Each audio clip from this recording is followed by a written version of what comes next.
Salut à tous, j'espère que vous allez tous très bien. On se retrouve aujourd'hui pour analyser ce Monaco OM. Défaite 3-1 des Marseillais sur des buts de Maripane, Chouameni et Jovetic. C'est Radonjic côté Marseillais qui avait ouvert le score. Dans cette vidéo, on parlera de la compo de départ d'AVB, on analysera le match en détail et je vous donnerai mes notes, mes tops et mes flops pour le match de ce soir. N'hésitez pas à nous suivre sur Twitter et Insta, les liens sont en description et en commentaire épinglé. Vous pouvez aussi vous abonner en activant la cloche pour recevoir une petite notif dès qu'une nouvelle vidéo est dispo. N'oubliez pas le petit pouce bleu qui aide beaucoup la chaîne sur le référencement et à rejoindre le Discord pour parler de l'OM entre passionnés. Petite question pour vous qui regardez cette vidéo, quel est votre avis sur le match des Marseillais et qui sont vos tops et vos flops? On attend vos retours en commentaire. On commence directement cette vidéo en parlant de la compo de départ choisie par Villas-Boas, une compo qu'on met très rarement et des changements dans le 11. C'est un 5-2-3 si on en suit la version officielle communiquée par les réseaux sociaux de l'OM. Mandanda au but, Sakai piston gauche, Lirola piston droit, une défense à 3, Chaeta Tsar, Alvaro Balerdi. Devant, Gay est associé à Cuisance au milieu de terrain. Le trio offensif est composé de Radonjic à gauche, Thauvin à droite, Benedetto dans l'axe. Au final, au coup d'envoi, c'est Balerdi qui est en sentinelle en coulissant entre milieu de terrain et charnière centrale, dans un 4-3-3, parfois aux côtés de Gay, parfois un cran plus bas, avec Cuisance lui placé plus haut sur le terrain. Petit point mercato aussi rapidement avec Sanson qui a quitté le groupe pour rejoindre Aston Villa. On en a parlé dans le dernier épisode d'ActuOM qui est sorti ce samedi après-midi, je vous invite à le regarder si c'est pas déjà fait, pour tout savoir sur l'actu mercato de l'OM, donc il n'était pas disponible pour ce match contre Monaco. Maintenant, pour rentrer dans l'analyse du contenu, sur la première période, il y a quelque chose que j'ai aimé quand même,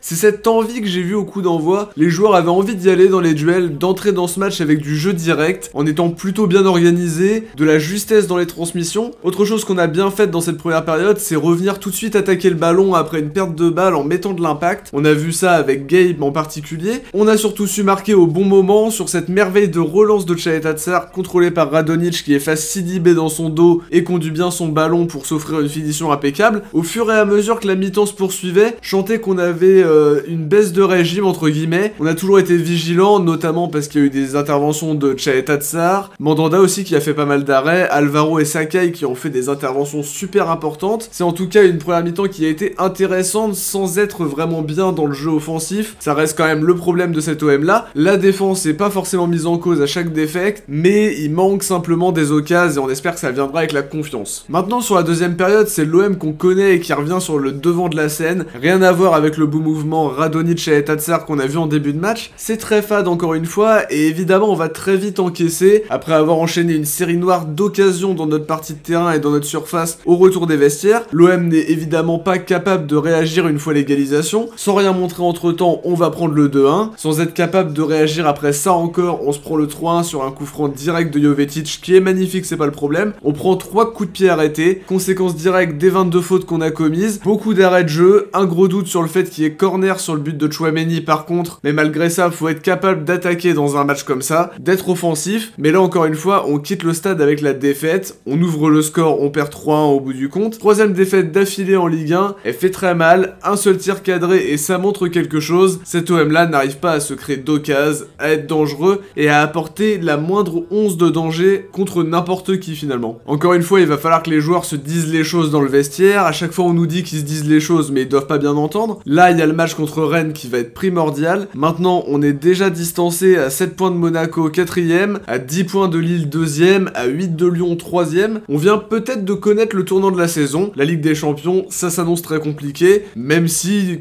sur le plan comptable, c'est toujours faisable. Est-ce que cet OM est capable de se relever? Moi, perso, je suis encore une fois pas satisfait de ce que j'ai vu ce soir. On voit toujours le même OM fade et sans inspiration, incapable de réagir et qui vient de connaître un énième revers. Maintenant pour les tops, je dirais Mandanda qui a fait des arrêts décisifs qui ont permis à l'OM de tenir debout, Sakai également qui a très bien tenu son couloir en première mi-temps, beaucoup d'efforts et d'interventions hyper importantes, très gros match de sa part ce soir. Gay et Chaeta Tsar ont fait un match très sérieux et bon dans l'impact, parfait dans les transmissions pour le milieu de terrain et très belle passe longue pour le but de Radonjic en ce qui concerne le croate. Radonjic lui a fait ce qu'il avait à faire sur le but du 1-0, sans être incroyable dans le jeu, on l'a senti dynamique et il est décisif. Pour les flops, je dirais Cuisance qui a été vraiment en difficulté, énormément de ballons perdus et un niveau qui pose question. On sent qu'il a du potentiel mais il n'y arrive pas, il a du mal à se lâcher. Benedetto a été lui aussi fantomatique comme très souvent. Pareil pour Thauvin qui s'est démarqué par un jeu stéréotypé et peu tranchant. Maintenant pour les notes, je donne un 7 à Mandanda. Même chose pour Sakai qui récompense son super match. Un 6 pour Alvaro qui a fait des interventions très importantes ce soir encore. 6 6,5 pour Tchalet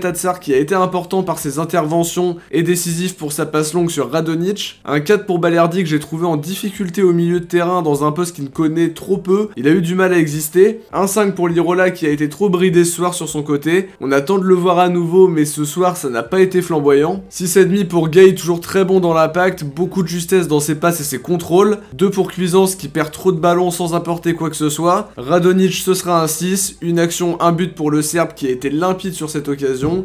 2 pour Benedetto et pour Thauvin qui ne sont pas rentrés dans leur match selon moi. Pour les remplaçants, je ne note pas Kawi qui a trop peu joué selon moi. Je donne un 5 à Milik qui pèse déjà plus sur une défense que Benedetto. Pas vraiment de bon ballon mais il a été mobile et a décroché intelligemment. 3 pour Payet et Germain qui n'ont rien apporté en particulier. Avant de terminer cette vidéo, on va découvrir quel joueur vous avez élu comme Marseillais du match OM Lens. C'est aucun qui l'a remporté avec 69%, preuve de l'agacement qu'on a pu avoir après cette triste performance encore une fois. Derrière on retrouve Tchalet avec 22% et Mandanda avec 9%. Le sondage pour Monaco OM est disponible dans l'onglet communauté les amis, n'hésitez pas à aller voter. On arrive déjà à la fin de cette vidéo, j'espère qu'elle vous aura plu. Si c'est le cas, n'oubliez pas de réagir, à mettre un petit pouce bleu, de partager la vidéo et tout ça. On se retrouve très vite pour parler mercato. Ciao, portez-vous bien et surtout allez l'OM.